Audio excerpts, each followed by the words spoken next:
I remember walking, first time doing Kīlauea iki, and getting down to like the middle, and just kind of going, oh wow, this is amazing. I could just like build a house here.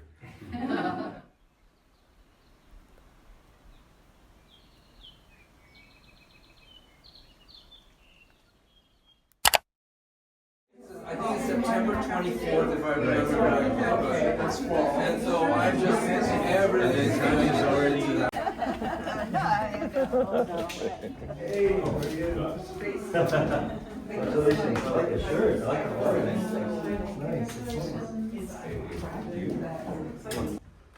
Nā au mā kua mai ka lā hiki a ka lā kau, mai ka hoʻoku i a ka hala vai. Nā au mā kua ia kahina kua ia kahina alo, ia ka akau i ka lani. Ki hā i ka lani, o we i ka lani, nunu i ka lani, ka holo i ka lani. E ana pula o kou, ka poe o Hawaiʻi a.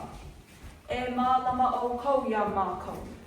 E ulu i ka lani, e ulu i ka honua, e ulu i ka pai aina o Hawaiʻi. E ho mai ka ike, e ho mai ka ikaika, e ho mai ki a ka mai, e ho mai ka mau popopono, e ho mai ki ki pāpālua, e ho mai ka mana. A mama, ua noa. Aloha mai kākou. Today is not just for us, but it's also for our ancestor and our namesake Ailāʻau, who is the volcano deity prior to Pele's arrival. And so growing up, whenever the volcano would erupt, it was not, oh, Pele is erupting. It was always, oh, Ailāʻau was erupting. Ailāʻau was a much older deity and ancestor that was throughout the Pacific. And so I had learned about that in the early 90s, in early 95. And also at that time, I went to Aotearoa to do an indigenous workshop, and got to go to the East Coast, to Whakatane. And there I just felt like I was at home. It just was just amazing and beautiful. And I stayed an extended period of time. And then once I came home, I had done some research about Whakatane and discovered that it was settled by tothe, Kaʻailāʻau. So Kaʻailāʻau, Ailāʻau.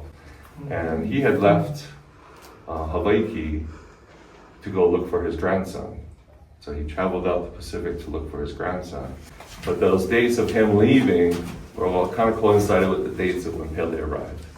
So I always wondered if that was like something that actually happened. That he had left to go look for his grandson. She came, he wasn't there because he left.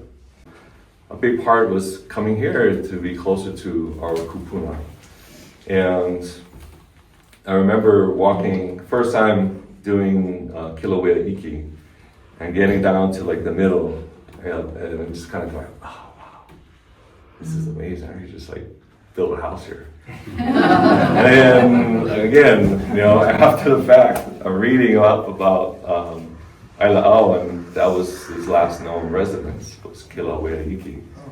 So hence the piece on the wall there of Kīlauea iki.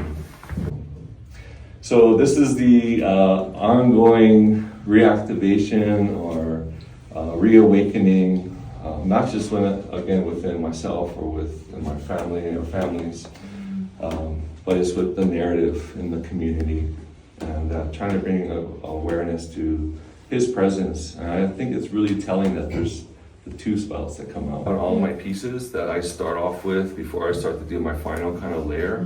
So if you notice a geometric kind of repetition of motifs, that's my watermark. So I wanted to do something that was not a Western style of signing your work. I wanted to try to connect back to my ancestors, and kapa and the watermark that's in the kapa that you hold up was the closest thing I could find to a signature. And, so some of the underground pieces, the layering, those are my mom's paints.